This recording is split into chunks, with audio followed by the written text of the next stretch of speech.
Like many others, I'm a huge looter shooter fan. I've played almost every looter shooter out there. I played the Borderlands series, the Division games, Outriders, and over 7,000 hours of Destiny 2. So yeah, I'm a little excited for this game. Hey everyone, Kyoto here, and today I'll be reviewing the final test for the first Descendant. If you want to see more videos for the first Descendant, please leave a like and subscribe to the channel. To start the video, I want to say that I didn't play the previous betas. To my luck, when both betas were available, I was out of town and I just couldn't try them. I've been watching hundreds of videos and wanting to try this game out for myself. We finally got to play the final test for the first Descendant, and with it being available for only 48 hours, I played almost every second that was awake. Pretty much only taking breaks to eat something or take my dog for a walk, and ended up playing the final test for almost 20 hours. In that time I did pretty much everything available in the game.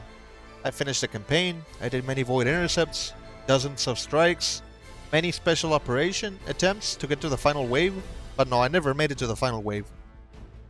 I leveled up every character to level 10, purchased some stuff in the store with Caliber that we received, and interacted with every merchant available in Albion. So yeah, I did everything I could on the final test, and was there till the very last second, and with that being said, I'm very happy with many things this game has going for it. But I'm also concerned with some aspects of the game. Let's start with the positive, and let's talk about the good. At first glance, this game looks beautiful. Visually, it's a 10 out of 10, easily. The character models, the scenes, the art style, the animations, and pretty much everything visually looks amazing. Just try to imagine the amount of work that went into the graphics of the game. I spent probably a couple of hours in Albion just admiring how beautiful this game looks, and you can tell that Nexon loved working on this game. The gameplay also feels awesome. I saw that on the previous betas, people said that the gameplay felt sluggish. And I can safely say that the gameplay feels very smooth. The gameplay feels great, and the grappling gun, it's great to get to higher ground or to maneuver faster through the environments. We also have a lot of variety in game modes. We have the repeatable story missions, special operations, void intercepts, and some side missions to do on the field. I think all of them are pretty fun overall. Speaking about being on the field, some people have said that the game feels empty when you're on the field. Have you guys played Destiny 2?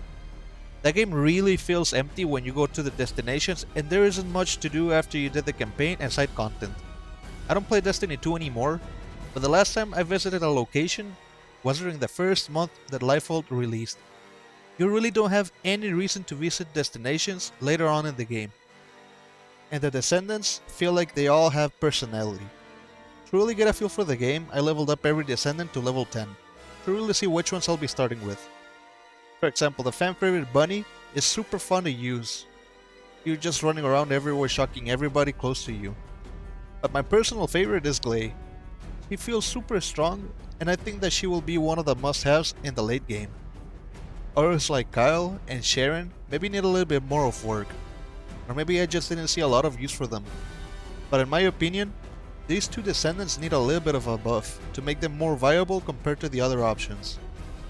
Some Descendants are clearly more useful than others, but I think that all of them are pretty fun to use overall. As you can see, there's a lot of things that I like about the first Descendant. So now let's talk about the negatives. First, let's talk about the elephant in the room, the microtransactions. These have some people concerned because there is an abundance of them, and the game hasn't even released. Some of them are fair since the game, after all, is free to play, like purchasing the Descendants, skins, and all sorts of cosmetics. These are your typical microtransactions on any free to play game, which I'm okay with. Nexon has to make money somehow after all. With that being said, other microtransactions are a bit controversial, like the boosters and the inventory slots. The boosters, at some point, I thought that they were a little bit pay to win. But the more I think about it, they're mostly only gonna help us with resources or leveling up Descendants, which is fine, and I agree, these are convenience items and they're not a big deal. However, what I don't want to see in the future is boosters that increase drop chance for items. If that happens, they're gonna become and must-have items for you to go farm crafting materials, which is gonna become a problem. And the inventory slots, I think they're fine. This is definitely convenience if you don't want to go sell or dismantle after every activity, which isn't a big deal really. Inventory management is pretty easy on the first Descendant. What I do want to see, however, are two things added in the game. First, I want to see a loot filter. I don't want to be mastery level 50 and still be seeing gray or green items in my inventory. We haven't seen the endgame yet, but if this is the case, it'll definitely be a problem. And the second thing I want to see is a favorite button, like the dismantle button. If there was one on the final test, I didn't see it, but I'll bet you $1 million that at some point someone is going to delete a god item in their inventory. Now let's talk about the paint dispenser, which to be able to use, you need to use 3 different items that you get in the battle pass, or you can buy them in the store to roll for a single can of paint, which is a single-use item.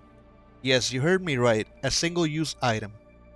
That means that if you want to paint your whole outfit with white paint, you might need to roll hundreds of times. This is a cosmetic item at the end of the day, so they will not affect your gameplay, but I feel like it's a bad system that they have going on for the paints. Forget about trying to make your characters fashionable, unless you plan on spending possibly hundreds of dollars to get the exact tones that you want. And lastly, I want to talk about the Battle Pass. The Battle Pass looks very similar, but it has a weird mechanic attached to it. You're going to level up your Season Pass as normal, but to unlock the levels you leveled up, you need to spend the currency specifically attached to the Battle Pass. Why? Why not just sell us a Battle Pass to let us support the game and let us earn our rewards through normal gameplay? I find this decision very odd. It just makes the Battle Pass more confusing than it needs to be. It's just a Battle Pass, let me earn my rewards by playing your game. Alright, I'm done with the microtransactions, which is pretty much the worst part of the game.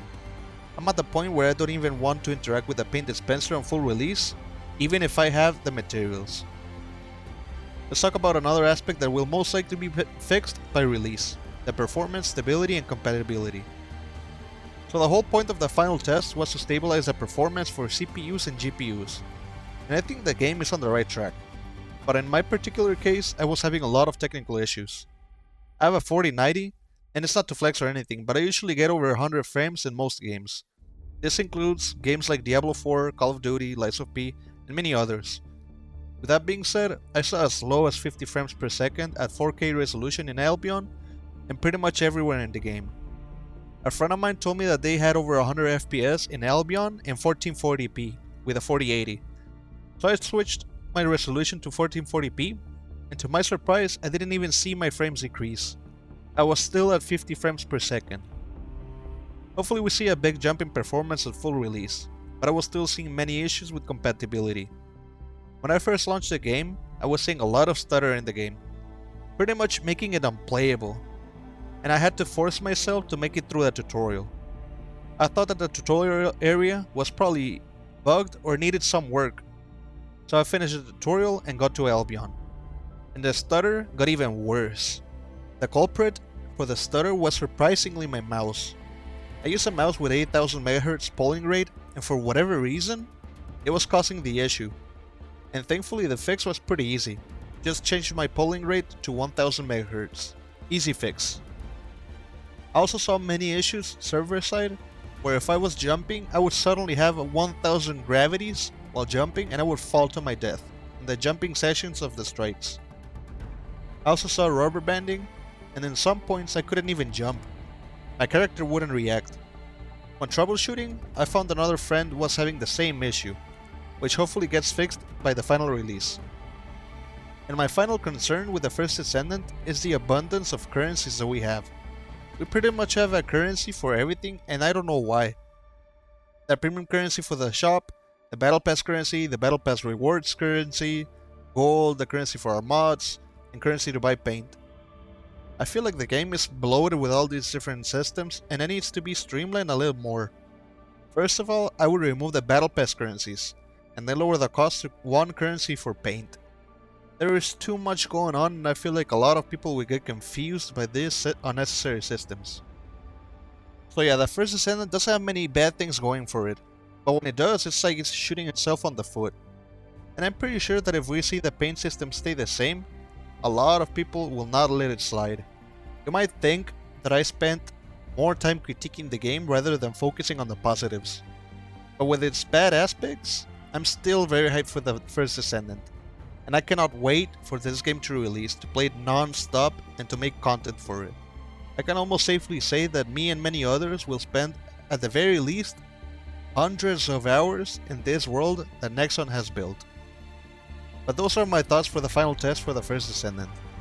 Let me know in the comment section below how you feel overall for the game.